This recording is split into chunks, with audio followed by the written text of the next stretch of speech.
Ay, magandang umaga po sa lahat ng ating mga taga-subaybay at ako po'y natutuwa at patuloy po kayo na sumusuporta sa ating channel. Magandang umaga po kay Motor Jack. Good morning. At ang lahat naman, mayap-aabak sa mga kabalin ko dyan na huwag nyo iboto si Lito Lapid at mga Pinida, huwag nyo pong iboto mga yan. Please lang. At huwag nyo rin iboto si Aurelio Dong Gonzales na pasensya ka na, kurakot po talaga tingin ko sa iyo. Ikaw na nga congressman, ikaw pa yung contractor, although pinapangalan mo lang sa iba, kunwari lang. Tapos, ikaw pa rin supplier. Kontrata mo, ikaw contractor, SOP dapat nagbibigay sa congressman. Yan kalakaran bawal yan, pero ginagawa. Pero dahil ikaw naman yung congressman, hindi ka na magbibigay. Subulsa mo na lahat. Kaya, hindi ko ini-endorso yan si Adong Aurelio Gonzales dyan. Kung sino man kalaban niya, hindi ko kilala. Pero it is much better sumugal na lang kayo sa kalaban niya dyan sa 3rd District ng Pampanga. One thing that I do not like in Aurelio Gonzales, akala mo Santos siya. Santos Saint. Sinabi ng Pangasinense, Santos. You're good. Pero hindi ka Santos. Bakit yung Pampanga River, pinagawa mo dyan ng mga riprap, wasak kinuha. Anak na mga bahay pa sa katabi ng ilog sa Pampanga River ay wasak pa lahat. Yan bang yung proyekto ng mga mo, construction firm mo? Okay, next. Anyway, topic natin iba. Ay, sinasamantala ko rin ito, huwag nyo na iboto si Lito Lapid.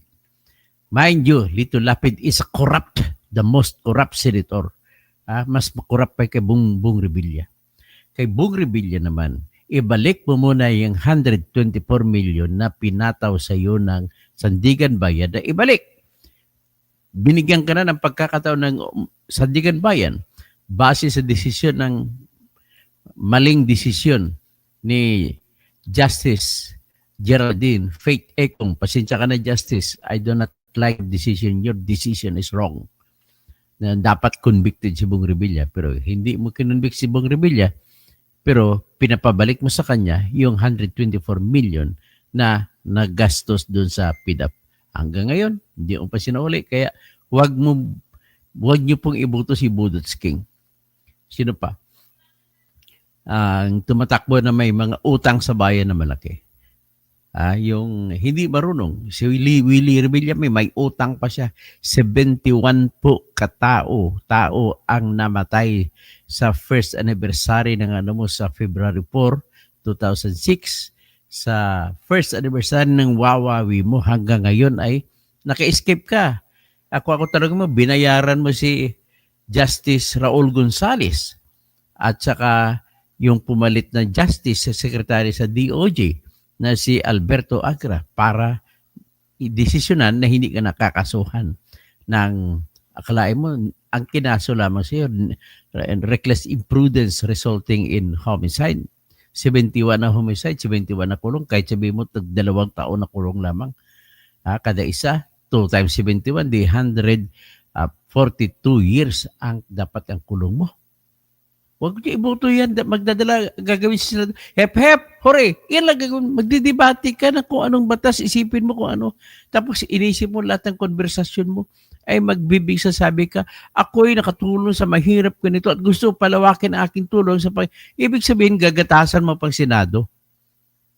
Mag-OJT ka lang doon. Hindi ka naman, ang trabaho mo doon kung alam mo, ay tagagawa ng batas. Hindi tagabigay ng ayuda. Okay? Tapos, sino pang isa? Si Ben Tulfo, may 2 Tulfo. Si Erwin Tulfo po. Ulit-ulitin ko ito tuwing magla-live ako. Nasampahan ko na po siya ng disqualification case sa COMELEC at umaksyon na po ang COMELEC. Pinasagot na siya sa aking kaso. At ang kaso ko rito ay 5 ang aking basihan. At sa 5 basihan na yan, yung 2, at least 2 o 3 basihan, ay kasama si Ben Tulfo na tumatakbo. Kaya magkakapatid na yan na ni-report na yun ni Ning Santos sa kanyang vlog. Mabasa niya, i-search sa Google. Ning Santos, Tulfo, lalabas ang istorya. Ang istorya dyan, hindi naman ako naniniwala na namatay na po si Ning Santos na kasinungalingan ang ginilagay niya. Marami po siyang vlog sa kanya, sa vlog spot niya. Hindi nabubura hanggang ngayon.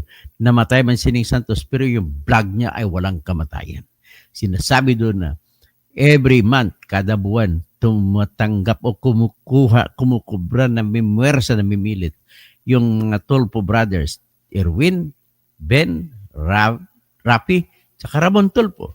600,000 a month ang kinukuha ninyo sa sa vault. Tapos may nakuha pa kong report na sa Pangasinan alone, kasi may mga kontak ako sa Pangasinan, binibigyan kayo ng tig 2 milyon ni Cesar Kiambao na mister nung kasalukuyang mayor ng Bayambang, Pangasinan. Kasi si Cesar Kiambao na dating Stratcom na nagbibigay ng computer technology sa LTO ay siya ngayon ang hari ng STL sa Pangasinan. Ang STL ay inaasam-asam yan la kahit sinong politiko. Kasama na diyan yung politiko na si dating Gobernador Espino. Kasi siya yung bagong gobernador diyan, sino ba yun? Si Guko, no?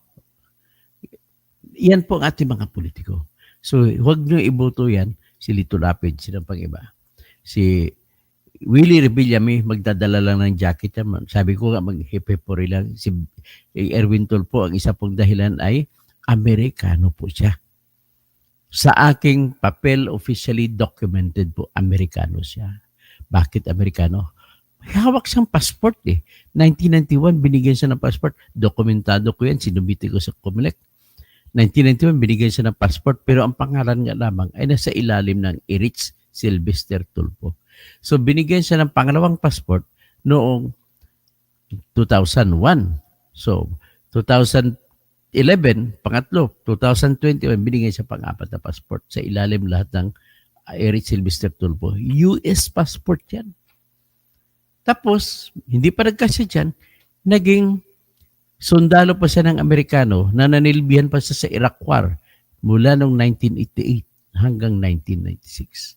Lahat ng mga tanong ito ay lumabas po ito sa Commission on Appointments nung siya'y inusisa matapos siyang ma-appoint ni BBM bilang secretary ng DSWD.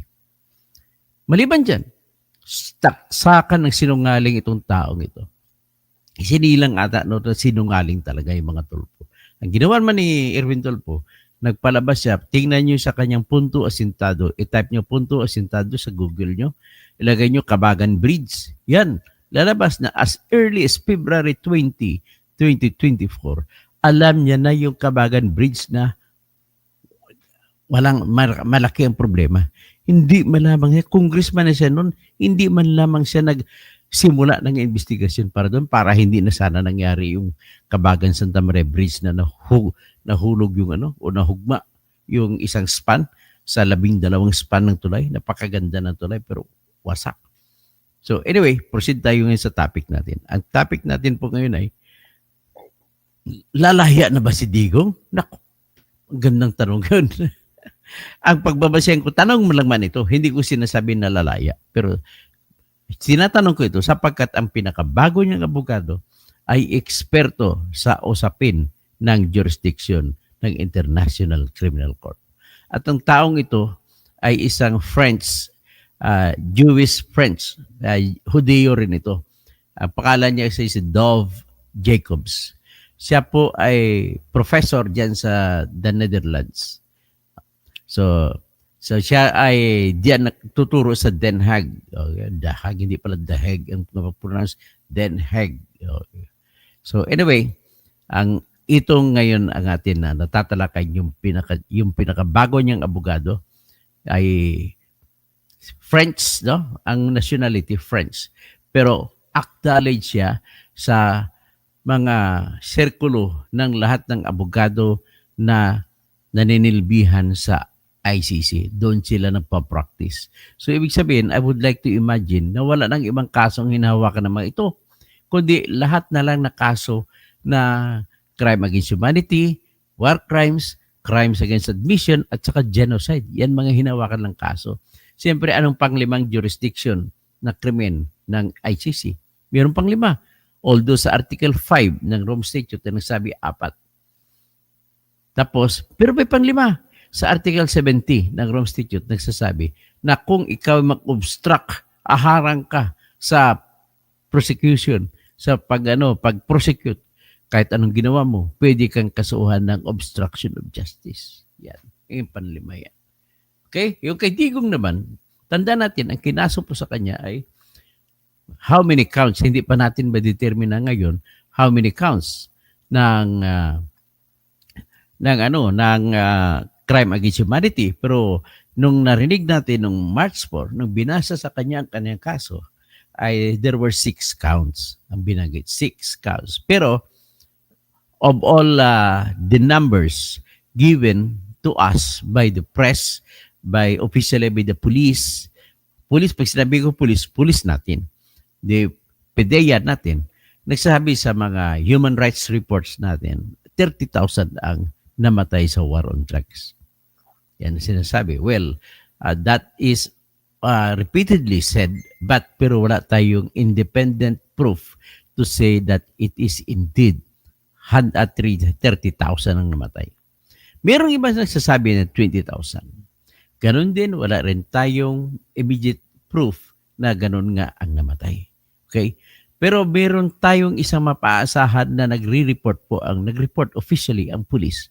Nagsabi din siya sa Supreme Court ng official report na nagsasabi, pati PDEA, na 6,000 plus lamang ang namatay sa war on drugs. So siguro, kung totoo man yan o hindi, what is important is may inamin ang police. Importante yung inamin ng gobyerno. Ang gobyerno, panahon ni Duterte, gobyerno pa rin yan. Kahit panahon pa ni Marcos ngayon, gobyerno pa rin yan ang tawag sa mga nagawa ng mga pulis natin noong bago si BBM maging presidente. So, ang inamin ng pulis ay 6,000 plus. Nevertheless, merong 6,000 plus na pwede nating sandalan na masasabi natin hindi tayo fake news. Pero sa usapin naman ng March 14 sa ICC, unang araw ng paglilitis ni Digong, ang nangyari po ay pinresenta lamang siya at tinanong siya, anong pangalan mo? Si Rodrigo Roa Duterte. So confirmed na siya nga si Rodrigo Roa Duterte. Ang pakay ng ICC pre-trial chamber. By the way, bago ko sabihin, yung ICC pala maraming judges yan. May isang grupo ng judge ng tawag pre-trial chamber judges. Ang function po nila, bago mag-trial, sila po yung nagdidesisyon sa lahat ng issue. Ang pangalawang chamber ng judges ay yung trial chamber. Sila naman naglilitis. So, pagkatapos ng pagpresenta ng ebidensya from both sides, ay sila ngayon magdidesisyon kung guilty o hindi. O sila rin magdesisyon kung may jurisdiction ba ang ICC sa kaso ni Digong o hindi o wala. Ganun lang. Tapos ang pangatlo na group of judges ay yung tinatawag na appeals chamber judges. Lahat po itong tatlong judges ay may authority to decide whether or not ang ICC ay may jurisdiction sa Pilipinas, sa kaso ng Pilipinas. So, ibig sabihin, pero yung desisyon ng ICC pre-trial judges ay desisyonan pa ng, kung i-appeal desisyonan ng appeals chamber. Okay? Tapos, pwede rin na walang question bago mag-trial kasi ang kasunod na proseso kay Digong Duterte nakalagay ay confirmation hearing. 4 na araw sinet nila. September 23, September 24, September 25, at September 26. Yan po yung araw ng hearing. At sigurado ako, magla-live stream na naman sila. Yan ang kagandahan sa hearing sa ICC. Dapat sa Pilipinas, ganun din ang hearing. I-live stream na yan. Kasi total public crime naman, sinabi sa Constitution. Kapag criminal case, hindi ko inaano yung civil case. Criminal cases alone. Kasi inuutos po sa ating Constitution that one of the rights of the accused is the speedy, public, impartial trial. Speedy, mabilis. Public, kailangan nakikita ng publiko. Siyempre, para mabantayan ng publiko kung dinudugas ng korte ang akusado o hindi. Tapos, impartial at patas. Tapos, ang trial ganun. So, dapat sana sundin din natin sa ating Pilipinas na lahat ng korte, ng trial court, kapag criminal case, dapat i-live stream na lahat. Kaya nga kung ako sana naging isang kandidato sa pagkasenador at nanalo, iyan sana isa sa panukala ko na ang lahat ng trial ng korte ay dapat i-live stream. Okay? Next, so ibig sabihin, lahat ng korte, mula sa pinakamababang korte hanggang sa pinakamataas na korte. Kung ang Supreme Court ay nag-oral argument at live stream, bakit hindi yung mga mababang korte? Diba? Kaya nakalusot yung acquittal kagaya Gabong Revilla. Nakalusot yung acquittal kagaya sa ibang mga kaso, kay Enrile, kay Jinggoy. Because hindi alam ng publiko, hindi nakikita ng publiko kung paano pinresenta ang ebidensya. Hindi nakita ng publiko kung paano magsalita ang bawat testigo.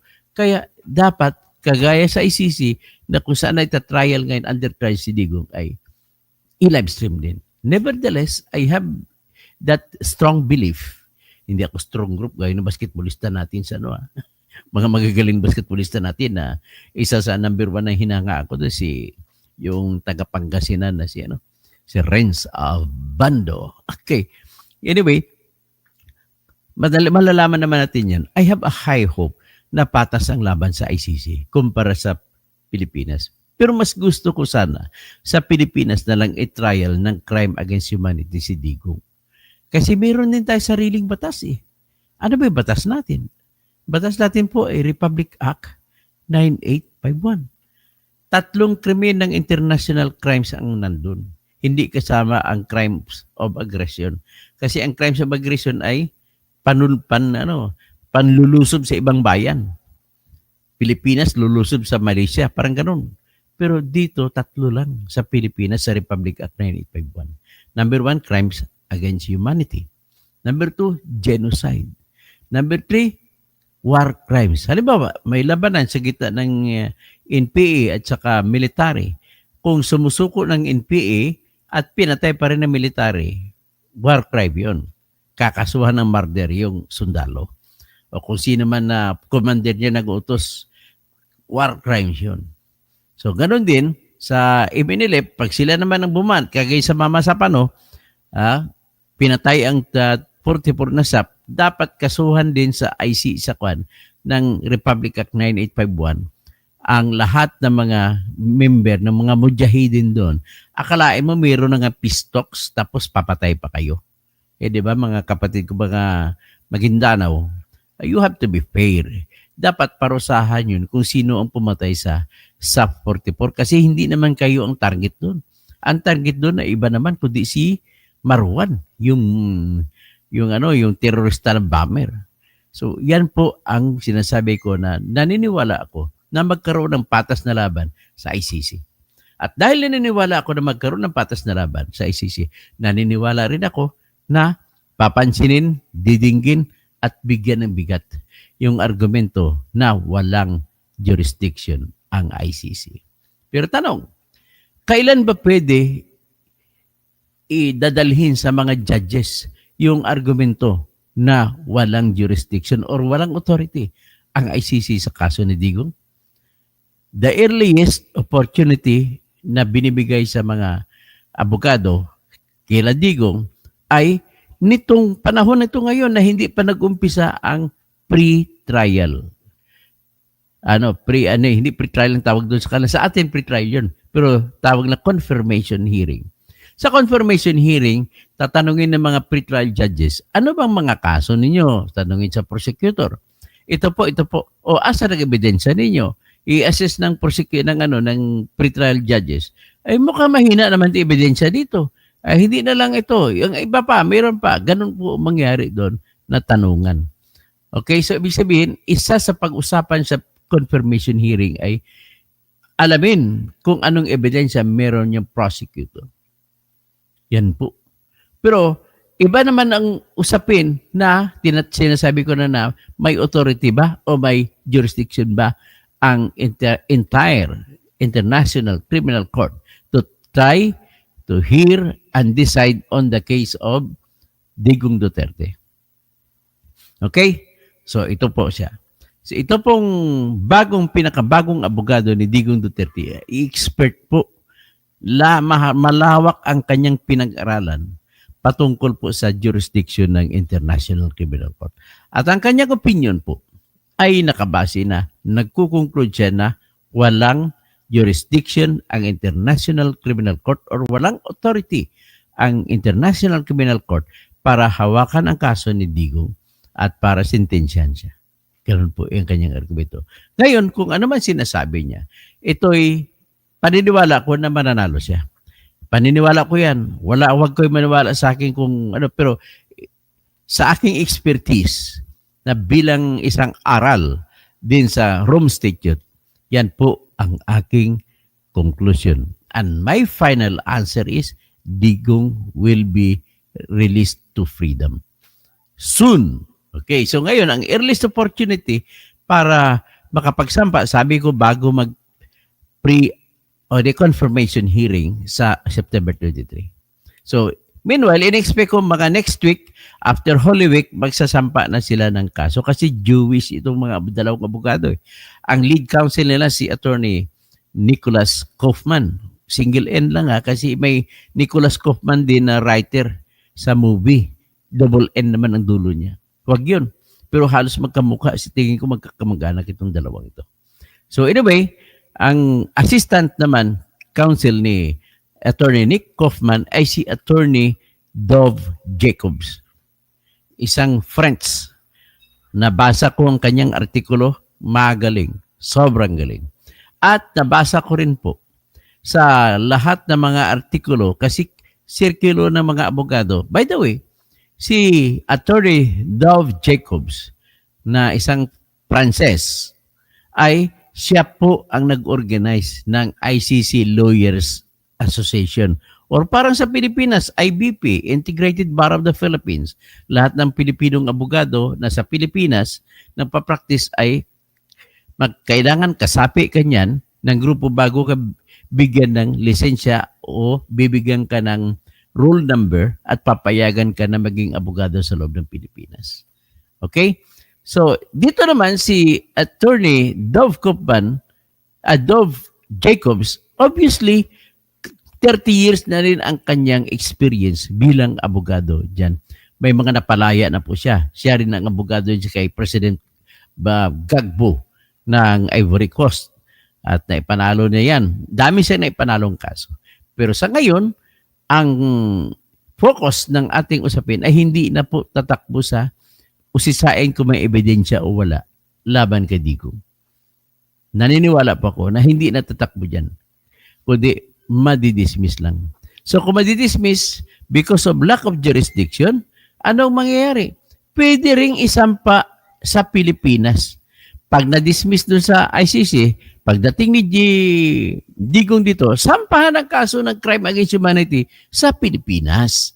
At least, kung si BBM ng presidente, hindi kayang kontrolin ni Digong ang mga judges, ang mga prosecutors. In fact, hawak ka ni Boying Rimulya mga prosecutors. Diba? Ganun lang kasimple. Ipakita naman nakakahiya-hiya naman po Pilipinas para tingnan ng mundo ay hindi pala kayo marunong magbigay ng katarungan sa inyong mga tao, mga biktima nyo. Kakahiya yun. Ina-associate tayo, nakapariha lang tayo po ng mga bansa doon sa Africa. Ang tawag sa kanila ay rogue state. Mga estado ng mga bugoy ba? Kung baga sa tao, bugoy. Mga Huatziranggo, kung sa tawagin ng mga Cebuano. O, yan ang mga bansa dyan sa Africa. So, dahil ang lahat ng kaso sa International Criminal Court, maliban lang yung pinadalhan ng warrant of arrest si Vladimir Putin at saka si Benjamin Netanyahu. Sa kanilang kay Netanyahu naman ay pagmamasakir niya sa mga Palestino. Ang kaso niya, ang kay Putin naman ay yung pagpersahan na pagkuha ng mga bata mula sa Ukraine at dinala sa Russia. Ang pakay niya, i-re-educate niya. Pag may educate na ulit, ay ituturuan ng values ng Russian values, Russian laws, Russian everything against to Russia. Yan ang ituturo dyan. So, bawal po yan sa international law, crime against humanity rin yan. Because that is equivalent to genocide. Kasi ang lahi ng mga Ukrainian ay gusto mong tanggalin, papatayin, at gagawin silang Russian. Yun po. Dito naman kay Digong na usapin. Ulitin ko, sobra ang paniniwala ko na mananalo si Digong dito. Pero paniwala ko lang yun. Huwag niyo ako sundin kasi ganun ang aking independent and fair assessment ko lang po yun. Kung may kasalanan man dito, sino kasalanan dito ay Pilipinas pa rin may kasalanan kung bakit hindi matuloy-tuloy ang trial. Una, ang may kasalanan din dito sa totoo lang, pero nagbe-benefit siya si Digong. Katusuhan niya, winidraw niyang Pilipinas sa Rome Statute. Nung winidraw, yan nawala ang jurisdiction. So, hindi makatarungan sa mata ng mga taong naniniwala sa katarungan para sabihin na bibigyan natin ng benepisyo si Digong na hindi na siya kakasuhan sa ICC at siya naman ang nag-withdraw ng Pilipinas mula sa ICC. Pero hindi po yan sapat na dahilan para sabihin mo na ituloy ang trial. Kasi ang trial po, ang paglilitis, ay isang usapin na dapat mayroong batas na nagbibigay ng utos na mayroong kapangyarihan o authority ang korte para sa isang tao. Para maintindihan niyo palalo sa ating setting sa ating bansa. Halimbawa, kasong rape, nakalagay po sa ating batas, sa Batas Pambansa 129, nakalagay na kapag kasong rape ay sa RTC natin ililitisin yan. Hindi pwede sa Municipal Trial Court. Ganun ang ibig ko sabihin. Kailangan may batas na magbibigay sa ICC para magbibigay nito ng kapangyarihan o authority para lilitisin ang kaso ni Digong. Okay? So ngayon, si Digong din naman ang gumawa niyan. Pero sabi ko, ay hindi naman katapusan ng mundo. Pagdating niya dito, total, hawak naman ni BBM ang mga fiscal, mga pulis, at saka korte. Bakit pagdating dito, hindi niya umpisahan ang kaso? So next, dahil dyan sa paniwala ko, ibibigyan ang aking number one na basihan is expert sa jurisdictional issues itong si Dov Jacobs. In fact, siya pa nag-organize nga ng IBP nila. Tawagin lang IBP nila. O Association ng mga Abogado sa ICC. Siya yung nag-found yan. Pagkatapos, may mga training bago ka pumunta, bago ka accredit doon sa ICC at nag-apply ka, dadaan ka sa mga masusing seminars na inuorganisa ng mga ICC lawyers. Next is, kilala siya. Marami na pong ako nabasa, no? Na mga expert din sa jurisdiction sa ICC, ay may iba nagsasabi na mayroong jurisdiction. Pero mas mabigat, matimbang ang nagsasabi na walang jurisdiction. In other words, hindi pa po tapos na usapin ito. Pwedeng mangyari, matatalo si Digong. Pwedeng mangyari na mananalo si Digong. Ako naman, opinion ko dyan, mananalo si Digong base po sa argumento na pinipresenta ni Mr. Dov Jacobs. At ito ngayon, isasalang ko na sa inyo ngayon ang kanyang argumento. So, number one, ang usapin kung may authority ba ang ICC sa Pilipinas, kay Digong Duterte particularly, o wala, ay umiikot-ikot lamang sa salita sa Article 127, Paragraph 2. So para malaman nyo, ilalabas ko ngayon ang Article 127, Paragraph 2. Pero bagong lahat, ipakita ko muna sa inyo kung sino si Dov Jacobs. Ito po siya. Ito, ipapalabas ko sa inyo ha. Dov Jacobs. Yan po si Dov Jacobs. Nakita nyo? Talagang, siya, Jewish. So, kung Jewish siya, French Jewish naman siya. Ang kanyang lead counsel na si Attorney Nicholas Kaufman ay British Jewish. Pero pareho silang dugoon Jew. Tandaan ninyo, ang unang asawa ni Digong, kasi sa ngayon, isang asawa, na kumbaga na-annul na rin, ay kasi yung pangalawa niyang kasama, si Hanelet Abansinya, ay hindi sila kasal. Kasal lamang siya doon kay Elizabeth Zimmerman. Si Zimmerman ay dugong Jew rin. So, kaya kita nyo mga mukha ni Basti, mukha ni Pulong at mukha ni Sara ay halos kamukha rin ni Attorney Dove Jacobs. Kaya siguro siya pinili ni Sara. Pero sigurado ako yung vetting, yung pamamaraan ni Sara sa pagpili kung sino mag-abogado sa kanyang ama ay inusisa niya. Kasi abogado rin siya sa Pilipinas. Inusisa niyang background, inusisa niyang karanasan. So malalim ang karanasan ni Attorney Dove Jacobs. At wala siya ang haba ng karanasan kumpara sa mga karanasan ng mga abogado rito na accredited sa ICC. So kasama diyan sa abogado na accredited sa ICC ay yung abogado ng mga biktima na si Attorney Cristina Conte, pero assistant to counsel lang siya, ang ranko niya, ang accreditation niya. Dapat nag-apply na siya na full counsel. Ang isa ay si Attorney Joel Butuyan. Accredited siya ng ICC as full counsel. Ang isa po ay si Harry Roque. Si Harry Roque po, ang pag-intindi ko, sinabi ni Sara na hindi niya kinuha si Harry Roque kasi she wants Harry Roque to concentrate on his own case kaya may sariling kaso si Harry Roque. At besides, Harry Roque is just beside the corner to give some of his opinions. Kasi narinig ko rin in interview ni Attorney Karen Jimeno, si Attorney Harry Roque talaga matalino. Bilib ako, matalino siya. Ito siya po dating boss ng kababayan ko na UP graduate din na abogado na si Attorney Romel Bagares. Na kasamahan ko rin sa media ito kasi dati writer din siya o reporter din siya ng Philippine Star. So anyway, ito ipresenta ko ngayon yung argumento ni Dove Jacobs. Sa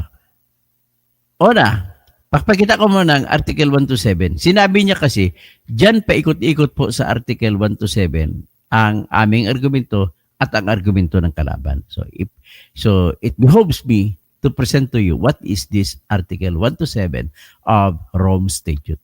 Ito po yun. Itong ipasa ko muna sa screen ang Rome Statute. So nakita nyo na? Yan ang Rome Statute. So para maniwala kayo na Rome Statute yan, ay dalhin ko kayo sa title ng kasong yan, ng batas nila. So yan po Rome Statute of the International Criminal Court. So yan nakalagay. So dadalhin ko kayo ngayon doon sa Article 127 ng Rome Statute. Kasi meron Article 1, Article 2, para na lang for your satisfaction, umpisa natin Article 1. Ano ba sinasabi ng Article 1? The court, an international criminal court is hereby established. So ibig sabihin, pagbuo lang ng korte, yung binabanggit sa Article 1. Okay? Tapos, ang Article 2, yung relasyon ng korte sa United Nations. So, sinabi rito, the court shall be brought into relationship with the United Nations through an agreement to be approved by the Assembly of State Parties to the statute and thereafter concluded by the President of the court on its behalf. Okay? So, diretso tayo. So, the seat of the court is in The Hague, in the Netherlands. Ang tamang pronunciation pala, Den Hague, hindi The Hague. Den Hague. Okay. Dito tayo po sa Article 127. Article 127. 126, 127. So nakita niyo ano bang nabasa natin sa Article 127? Yan po sinasabi diyan ay withdrawal, pagkalas o pag-alis. Ang mga bansa, Tagalogin ko lang direkta, paragraph number 1, ang mga bansa ay pwedeng umalis sa Rome Statute. Ang mga kasaping bansa pala, ang kasaping bansa ay pwedeng umalis sa pamamagitan ng pagbibigay ng sulat na nagsasabing siya ay aalis, doon ibibigay sa opisina ng Secretary General ng United Nations. Na pagtapos, pero nakalagay rito na ang pagkakalas ay maging epektibo lamang 1 taon na minimum or pwede mahigit 1 taon kung nakasabi sa notice na yan. Okay? So next, itong contentious, pinakamatinding itong paragraph 2. Itong paragraph 2, ang bone of contention ng lahat. Dito po ikot-ikot ang buhay ni Digong. Kung panalo si Digong, dito rin magsisimula. So titignan natin, basahin natin. Sinabi rito, a state yung state, Philippines, shall not be discharged kung nag-withdraw na. Hindi siya pwede na, oy, wala ka ng obligasyon. Hindi pwede yun. Kailangan, may obligasyon pa siya sa ICC, sa Rome Statute. Anong obligasyon niya? Kasunod na tanong. Ang obligasyon niya ay kasama na po dyan yung mga membership fees, mga contributions sa court every year. Tapos, pero may pangalawang kulatilya dito na sabi, yung withdrawal niya ay hindi maapektuhan ang kanyang cooperation obligation to makipagtulungan sa ICC. Pero yung obligasyon ng pagtulungan ay dapat ay konektado sa criminal investigation and proceedings na inumpisahan na sinampa bago maging epektibo yung withdrawal ng Estado. Okay? So, in relation to, tingnan nyo, before, sinasabi, prior to the date on which the withdrawal became effective. Naintindihan nyo na?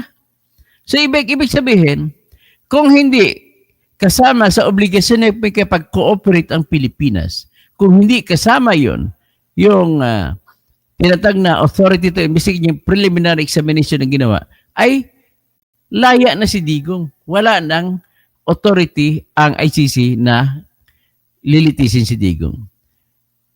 Pero sinabi rin dito, nor shall it prejudice in any way the continued consideration of any matter. Ang tawag lang dito, ito nakapagpagulo of any matter before the state withdrew. So, ibig sabihin, ang pinaka-ultimate na tanong, pinaka-huling tanong, ano bang ibig sabihin ng any matter?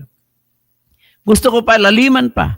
Ano naman ibig ba sabihin ng any matter? Palaking ko to para mas makita ninyo. Okay. Any matter. Yan. Pinalaki ko na lang para mabasa ninyo. Maliban lang kung cellphone kayo, hindi nyo mabasa yan. So, babasahin ko, nor shall it prejudice in any way. Ibig sabihin, nor shall it, ang tinutukoy niyang it, yung withdrawal. Nor shall the withdrawal prejudice. Ibig sabihin sa Tagalog, ay hindi maapektuhan ang kailangan, ang tuloy-tuloy na pagkipagtulungan sa ICC kahit na nag-withdraw na siya.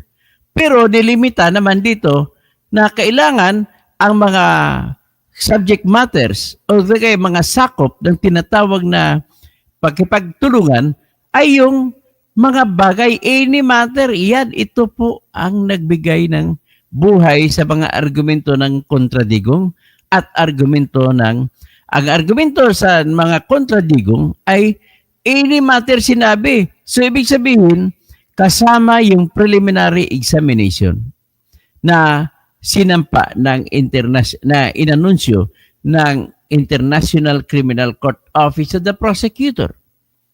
So, ibig sabihin, kailan ba ginawa ang inimat at anong bagay ng ginawa ng prosecutor? Tumbukin na natin.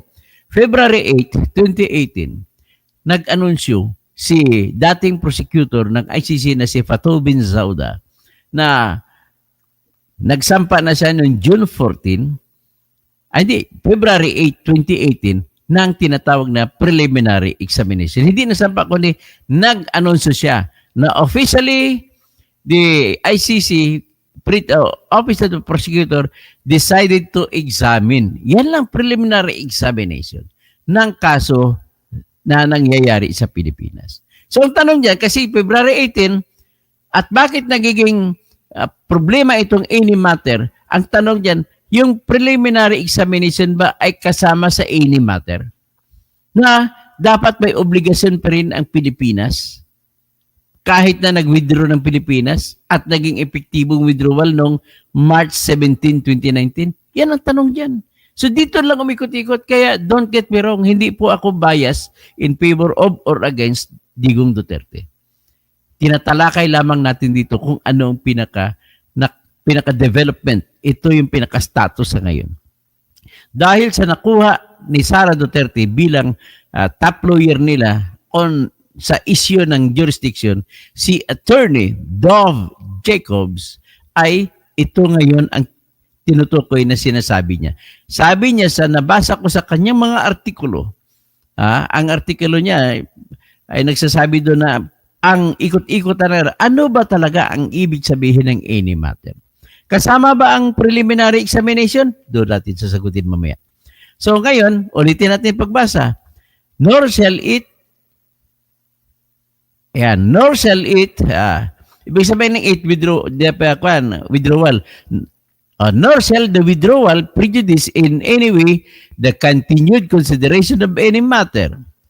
Tapos may qualification siya. Ano ba yung any matter?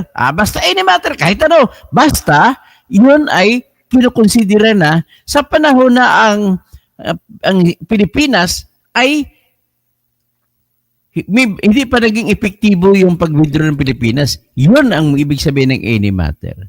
Kaya lang, malawak ang any matter na ibig sabihin. Ang tanong naman nila dito is, kasama ba sa any matter yung preliminary examination? Ang sagot ko dyan ay hindi kasama. Okay? So, bakit hindi kasama? I-remove na natin to. Ulitin ko ang timelines. Ang pinaka-importanting panahon na nangyari. February 8, 2016, membro pa ang Pilipinas ng ICC. Nag-anunsyo si Fatou Bensouda na magkakandak siya ng preliminary examination sa kaso ni Duterte at iba pang mga kasama ni Duterte. Tandaan ninyo, ang kinasok kay Duterte, co-perpetrator. Ibig sabihin, maraming iba. At kung co-perpetrator, it could either be principal perpetrator siya kasama ang iba.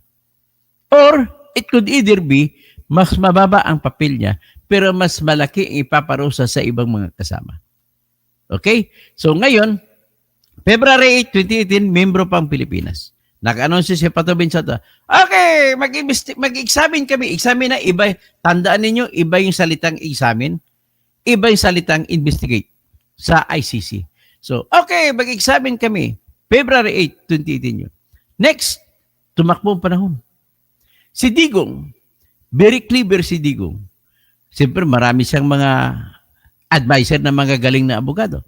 So, i-withdraw mo yan. Kaya, noong March 14, 2018 din February 8, tapos March 14, so 28 days plus 14 days, 28 minus 10, that is 18, plus 14. So 32 days, on the 32nd day, ay nagpadala ng sulat si Digong. Pinadala doon sa ating post, sa ating ambassador sa United Nations. Ang ambassador naman ng United Nations ay sinumiti noong March 17, 2018 ang sulat na nagwi-withdraw na ang Pilipinas mula sa ICC. Tandaan ng petsa, March 17, 2018. Tapos dahil sa Article 127, klarong-klaro, maging epektibo lamang ang pagiging withdrawal ng Pilipinas 1 taon mula sa March 17, 2018. So, kailan matapos ang taon? Hanggang March 16, 2019. So, bagkos, automatic, walang issue na noong March 17, 2019 ay hindi na po kasapi ang Pilipinas sa ICC. So, ito na ngayon ang tanong. Diretsahin na natin. Kumbaga pa, kung si Attorney Rufil Banyok, strict to the point. Unsa man bay? Hulamon sa nako ang imong imong mantra. Straight to the point. Okay. So, sikat po sikat kasi na commentator, legal commentator at saka iba pang issue si Attorney Rufil Banyok diyan sa DYHP sa Cebu. Siya po ay sa Radyo Mindanao Network. Okay. So anyway, ito na ang issue, tanong. March 17, 2019, tandaan yung petsa na yan. At bakit nyo matatandaan? Kasi March 16, 2018, sinampa yung pag-withdraw natin. Siyempre, katapusan ng March 17. Ang March 16, ang panghuling araw ng isang taon. Alam mo, pag binalikan mo itong March 16, talaga may tragedy sa Pilipinas yung mga March 16, no? Bakit ko masabi? Kasi, yan din yung On March 16, 1521, the Philippines was discovered by Magellan. Ibig sabihin, tragedy pala sa atin ng March 16. Kaya iwasan natin lagi itong March 16. So March 16, nawala na huling araw ng Pilipinas sa pagiging kasapi ng ICC. So kung tingnan mo, sa diretsahan na salita, titingnan mo lang teksto, aba, wala na, hindi na pwedeng kasuhan si Digong. Di ba? Pero ito po ang catch dyan. Pero nakalagay po sa Article 127 na yung pagkalas ng Pilipinas ay hindi po yan ibig sabihin na kumawala na ang Pilipinas sa obligasyon. Tanong, ano yung mga obligasyon? Sinabi sa Article 127 na ang isa sa mga obligasyon yung pagbabayad ng membership fee at saka pagko-contribute sa ating obligasyon para masweldohan ang lahat ng tao ng ICC at para maipatakbo yung operation ng ICC. Ganun po yun. Next. So, ano pang sinabi? Ang pag-alis ay hindi din ibig sabihin na wala ng obligasyon ng Pilipinas sa ibang bagay. Yun siya sabi nga, any matter. Ang tanong ngayon, ano yung any matter? Yung any matter ba yun, kasama ba ang preliminary examination? Kasi ang preliminary examination ni Fatou Bensouda ay nangyari, walang dispute, walang away na nangyari noong kasapi pang Pilipinas sa ICC. That was February 8, 2018. Pero ito ngayon, matapos na lang, naging March 17 na lang, 2019, hindi pa po, kasi ang proseso po kasi ng preliminary examination, dapat yung tandaan bago ako tutuloy sa argumento ko. Tandaan nyo, dalawang phase. Ano ba ang phase sa Tagalog? So, dalawang, sabihin natin na unang hakbang. Unang hakbang, mag-examine muna yung ICC. Ano ba ang ginagawa pag mag-examine? Mamaya ko balikan ko anong ginagawa. Next, pagkatapos examination, ay dapat kasunod na hakbang magsasampa ng tinatawag na petition for authorization of investigation into the Philippine case. Ang tawag na sa case ay situation. So, petition for authorization in the Philippine situation. Tanong, kailan ba sinampa ni Fatou Bensouda? Ito kayo ng problema. Ang haba naman, alam nyo na nagsampa na ng withdrawal ang Pilipinas noong 2018 pa lang. March 16 pa lang, March 17 pa lang, alam na ni Fatou Bensouda, alam na ng International Criminal Court Prosecutor's Office na nagsampa na ang Pilipinas ng pagkalas mula sa Rome Statute or ICC. Pero bakit hindi niya pinabilisan? Yan ang tanong ko dyan eh. Bagkus, ang ginawa niya, tumuloy-tuloy daw ang examination. Umabot ito hanggang June 14, 2021. Saka pa lamang nagsampa ng motion or petition si Prosecutor Fatou Bensouda.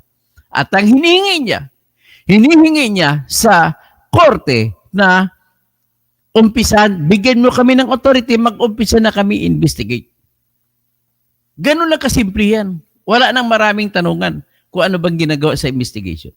So ito naman ang korte, yung pre-trial chamber, kasi 3 judges yan eh. 3 grupo ng judges. Ang unang grupo, yung pre-trial, wala pang trial. Sunod na grupo ng judges ay yung sa trial judges. Sa panghuling grupo ng judges, kung mag-apila ka, dito ka sa appeals judges. So dito ngayon, humingi sa pre-trial chamber ang International Criminal Court Prosecutor's Office ng authority or to investigate. At inaprubahan naman ng pre-trial chamber without prejudice, klarong utos ito. Binibigyan namin kayo ng authority na mag-investigate noong September 25, 2021. So, big sabihin, magbilang ka mula February 8, 2018 na nag-anunsyo ng preliminary examination, naglampas na sa March 17, 2019 at 2 years later pa, umabot sa June 14, 2021 bago humingi, ibig sabihin 3 years, bago humingi ng authority. At inaprobahan ng authority, pero ang sa decision ng appeals ng pretrial chamber without prejudice to the questions of jurisdictions and admissibility, ay binibigyan nila ng authority ang prosecutor na mag-conduct ng investigation.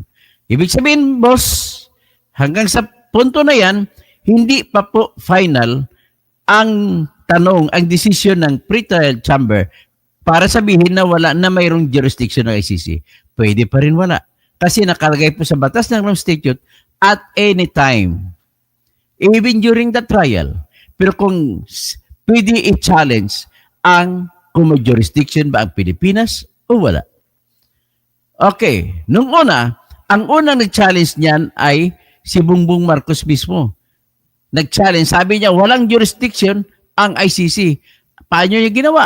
Ginawa niyan sa pamamagitan ng Office of the Solicitor General. At ang Office of the Solicitor General na si Minardo Guevara ay nag-hire pa ng isang abogado sa ICC. At sinampa nila ang motion. Anong motion sinampa nila?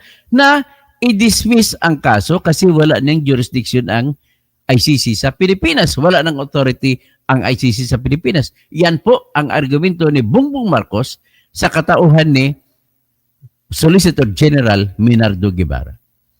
So, kung wala palang jurisdiction ayon kay Bongbong Marcos, bakit nyo tinapon si Digong? O, isa sunod natin pag-usapan yan. Yung kung bakit niya tinapon. Next, ang argumento nila ni Guevara, ibahin mo yung kung may jurisdiction. Yes, may jurisdiction sa mga krimen na naganap kasi panahon pa yun ng member ang Pilipinas sa ICC. So nangyari ang mga krimen na yun mula noong November 1, 2011 kung saan ang pinakaunang araw na kasapi tayo at pinakahuling araw ay March 16, 2019. Mula November 1, 2011, yung mga DDS Davao Death Squad na pinatay. At saka mga pinatay ng mga pulis doon ng Mayor pa si Digong. At nung naging presidente siya, war on drugs, that started on July 1, 2016 at it ended on March 16, 2019. So yan lamang po ang mga krimen na pinag-uusapan. Okay, so ang argumento nila ay, yes, may jurisdiction ba ang ICC? Bago ko sasagutin, nais ko lamang idiin dalawang uri pong jurisdiction kung sa kaso pag-usapan. Ang una, jurisdiction sa mga kaso. Yes, subject matter meron. But the problem is, may jurisdiction pa ba sila o di kaya authority na mag-exercise na kukunin nila, itatry nila? Pangalawang tanong yan. Which is a definite matter. So, exercise of jurisdiction ang pangalawa. Yung una is jurisdiction as vested by law. Ano bang law pinag-usapan natin dito? Yung Rome Statute na ginawa sa Roma, Italia. Pinirmahan ng mga membro ng mga bansa. So, ngayon, ang tinatanong dito, exercise of jurisdiction, mamaya ipatunayan, yan ang sinasabi pala ni Minardo Guevara. So, kailan ba nag-exercise ng jurisdiction ng ICC? Ang argumento nila ni Minardo Guevara ay noong nagbigay noong September 25, 2021 ang ICC pretrial chamber ng authority. So, 2021 na hindi na member ang Pilipinas. Yan ang argumento nila. Well, ang argumento naman ng kontra kasi binasura ng pretrial chamber yung motion nila ni Minardo Guevara na ayon sa utos ni BBM. Binasura. So what happened? Nag-apila ngayon si Minardo Guevara sa appeals chamber. So from pre-trial chamber ng mga judges, hindi siya dumaan sa trial kasi wala pa namang trial. Diretso siya sa appeals chamber ng mga judges. Sa appeals chamber, 5 ang judge doon. Sa pre-trial chamber, 3 ang judge. So ano nangyari sa appeals chamber? Nung dinala nila ni Guevara, parehong argumento, binitbit pa rin nila. Sinasabi nila na may jurisdiction kung sa krimen ang ICC. But the problem is we are talking about the exercise kung kailan mo gaganapin o gagawin ang iyong authority. na ginagawa nila, ginanap nila noong 2021 na September. Wala na, hindi nakasapi ang Pilipinas. Ganun po ang argumento nila. Ano nangyari? Sa 5 judge, 3 ang nagdesisyon na binasurang apela ng Pilipinas. 2 ang nagdesisyon na dapat hindi na entertainin kasi wala ng jurisdiction ang ICC sa Pilipinas. Pero pag binasa mo ang tenor, ang laman ng desisyon ng 3 judge, ay sinasabi nila, hindi muna nila tinitingnan ang issue ng kung may jurisdiction o wala. Kasi mas mahalaga sa kanila yung karumal-dumal na mga krimen na nangyari na kailangan imbestigahan. Kung baka sinasabi, saka na lang natin pag-usapan ang jurisdiction kung maimbestiga na. Kung baka, yung 3 judge na namayani ay mas pabor sa kanila yung usisain muna. Kasi sa impression nila, akala man daming pinatay. Sa totoo lang, kahit ako tanungin mo, karumal-dumal talaga mga namatay, mga pagpatay doon. So, dahil doon, dumuloy ang international, ang mga prosecutors. So, anong ginawa? Nag-investigate sila. Nag-investigate. Ligit sa kaalaman natin, noong October 2024, ay in-entertain nila ni Romualdez yung taga-ICC ng mga investigators. Napunta rito. Tinulungan nila. So, lingid sa kaalaman natin, habang sa kabilang banda, nagsasabi si Bongbong na walang authority ang ICC, pero sa kabilang banda ay nakipagtulungan sila. Ito yung sinasabi na nakipagtulungan, cooperation ng Pilipinas sa ICC na kahit hindi na membro, pero ginawa nila pag-investigate. Binigyan nila ng access sa ating mga opisina ng police station kasi one of those police stations na kinuna ng tala o ng records ng ICC investigators ay yung sa PNP station, PNP Quezon City Police District Station number 6, kung saan si Colonel Patay doon ang naka-assign noon. At sa kanyang panahon ni Colonel Patay, daming patay. Isa doon sa mga pinatay yung kasama ni Mr. Murillo na sa Payatas. Na ayon sa kwento ni Mr. Murillo, naglalaro sila ng billiard. Kasama niya, hindi billiard, kundi pool. Maliit lang yung pool. Pool billiard ang tawag doon.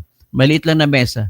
Square naman ang mesa noon. Kasama niyang 4 na kaibigan. Naglalaro sila, ikutan. Siyempre, ang kaibahan po kasi, yung pool billiard, kahit ilan, bubunot ka ng tansan, may numero sa bula, sa kondon, yun ang hit mo. Hindi alam ng kalaban mo kung ano number mo, kaya diskartihan kayo. Yan po ang pool na laro.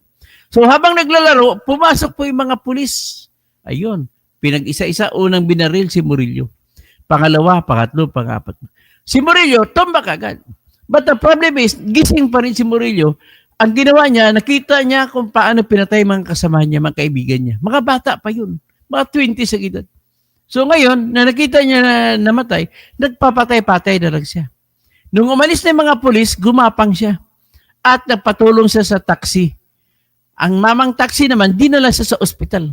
Pagdating sa ospital, andun na siya, tinawagan naman ng ospital ang Quezon City Station 6 na pulis. O, mayroon po kaming may pasyente rito na may tama ng bala. Kasi SOP, batas po yan sa lahat ng ospital. Kapag may binitbit na mga may sugatan sa ospital, kapag nakita nyo kutsilyo, o di kaya nabugbog, o di kaya nabaril, obligado kayo tumawag ng pulis. Kaya tumawag ng pulis. Pagdating ng mga pulis, ang alam mo kung sino mga pulis ang dumating? Ay, sasabihin ko sa anak ko yan, no? kay Aquilo. O, alam mo, ang mga pulis ang dumating? Yung mismo yung bumaril sa kanila. Kaya, gusto sana patayin nito mga pulis ito si Murillo kasi nandun sa ospital. Hindi nila magawa kasi may nasa kamay na ng mga doktor si Murillo. Sa madalit sabi, buhay si Murillo. At nagkaroon ng kaso, kinasuhan nila ng direct assault o di kaya obstruction of justice. Direct assault daw kasi naman ng laban. Si Murillo, panalo si Murillo pagdating sa pagliliti sa Quezon City Metropolitan Trial Court. At tahasan na sinabi ng judge sa decision nito na nagsisinungaling itong mga pulis na ito. May record na tayo niyan. Kung magaling si Bongbong, dapat ginawa niya ng paraan na makasuhan sa korte natin itong mga pulis ito. Hindi ginawa eh. Hanggang ngayon, Ang problema nito, hinarangan pa ng ombudsman. Binasura pa yung kaso ni Murillo sa ombudsman kasi sabi niya, may presumption of regularity. Ano ibig sabihin presumption of regularity? Ang police, ayon sa kanila, trabaho lang po. Pag gano'n na deklarasyon, sinabi ng ombudsman, hindi na natin matumbayan kasi trabaho lang at wala ka namang ebidensya na magpapakita na hindi trabaho yon. Yan po nangyari. So, balik tayo kay Digong. So, iyon pala mga kaso, usapin sa kaso na nangyari. Isa sa mga kaso na nangyari mula noong July 1 hanggang March 16, 2019. So, with all due respect, no, sana dapat malilitis yan si Digong kasi nakita naman natin sa mga TV, lahat ng pronouncement, although alam naman natin wala siya roon nang nangyari ang patayan. Pero ang tanong, ikaw ba'y nag-utos niyan? Sumusunod ba yan dahil sa sinasabi mo? Nagbibigay ka ba ng reward? Kaya nga nakita niya sa Quadcom na tinatawag ng Duagcom o Huadcom o Tuadcom ay may testimonya si marami sila, no? At least yung huli nagsasabi si Colonel Leonardo na kasama na rin sa kayo ng person of interest ng ICC na mayroon daw reward system na nangyari. Si Leonardo pa nagbibigay. Ganon din kay Colonel Ruina Garba. So, yung mga bagay na ngayon, kung ma-dismiss ang kaso ni Digong sa ICC, dapat sa Pilipinas na yan lilitisin. Okay? Sinasabi ko lang na walang jurisdiction ang Pilipinas dahil yan po ang sinabi ni Attorney Dubs Jacobs. Ngayon, isang oras tayo, sa susunod ko itatakel ang lahat ng mga katwiran na nilatag ni Attorney Dubs Jacobs. Bakit wala ng authority ang International Criminal Court para lilitisin si Digong sa kasong ito? Okay? Hanggang dyan lang po at magandang umaga po sa lahat at mahaba na mong oras. Okay. Abangan nyo, mamaya siguro mga alauna ay magbabanat ako. Wala muna, no ha? Bati-bati. Kasi isang oras na.